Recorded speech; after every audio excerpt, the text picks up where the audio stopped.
Hi, I'm Dr. Fred Echols, Acting Director of Health for the City of St. Louis. This week, the Department of Health received questions related to the next steps for residents after they receive their COVID-19 vaccinations. Maya from zip code 63116 asked, "What should I do after receiving my COVID-19 vaccination?" After receiving your COVID-19 vaccine and leaving the vaccination recovery station, you should continue monitoring yourself for symptoms. A tool that more than 2 million individuals throughout the United States have signed up to use to assist them in their post-vaccination self-monitoring efforts is vSafe. vSafe is a smartphone-based tool that uses text messaging and web surveys to provide personalized health check-ins after you receive a COVID-19 vaccination. vSafe also reminds you to get your second dose if you need one. The tool does not provide medical advice and cannot schedule vaccination appointments. If you begin experiencing symptoms that are causing you concern, contact your healthcare provider. The City of St. Louis Department of Health and Missouri Department of Health and Senior Services encourage everyone to register for vSafe at www.cdc.gov/vsafe. Benjamin from zip code 63107 asked, "What adverse symptoms after a COVID-19 vaccination should trigger contacting my healthcare provider?" Any symptoms that cause you concern warrants contacting your healthcare provider. But keep in mind, most post-COVID-19 vaccination symptoms that have been reported to date are mild to moderate in severity, occur within the first 3 days of vaccination, and resolve within 1 to 3 days of onset. There have been reports of pain and irritation at the injection site, fatigue, headaches, muscle pain, chills, joint pain, and fever. Although more severe reactions have been reported, they have been extremely rare. Julian from zip code 63110 asks, "After I receive my first dose of the vaccine, how will I know when to receive the second dose?" The United States Food and Drug Administration safety and efficacy recommendations from the results of the clinical trials were based upon a 2-dose regimen for both the Pfizer-BioNTech and Moderna vaccines.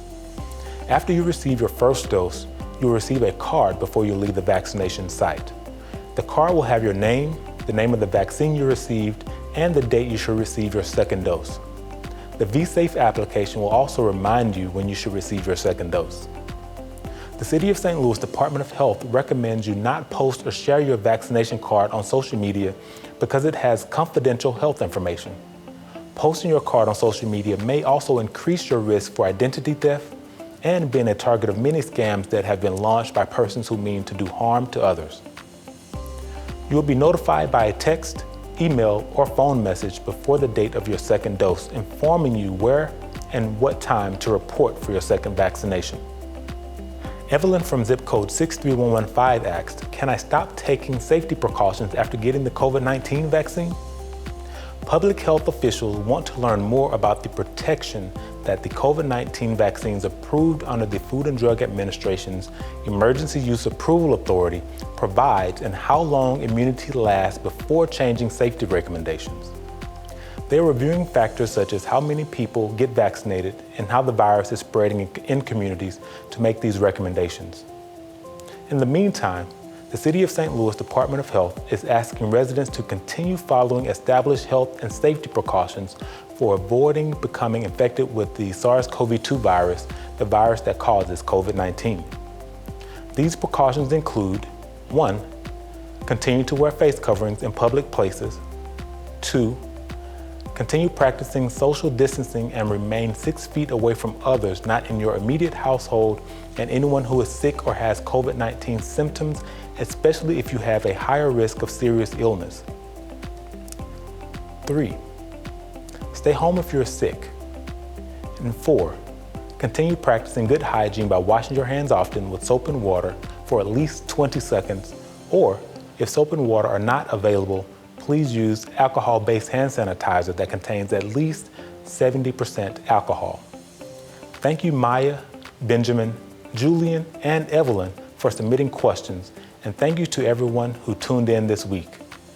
Be sure to tune in next week for more critical public health information. I want to hear from you, St. Louis. Please send your questions to health@stlouis-mo.gov. Questions will be answered in the order they are received, If I run out of time on air, your question will be answered by return email. Be well, St. Louis.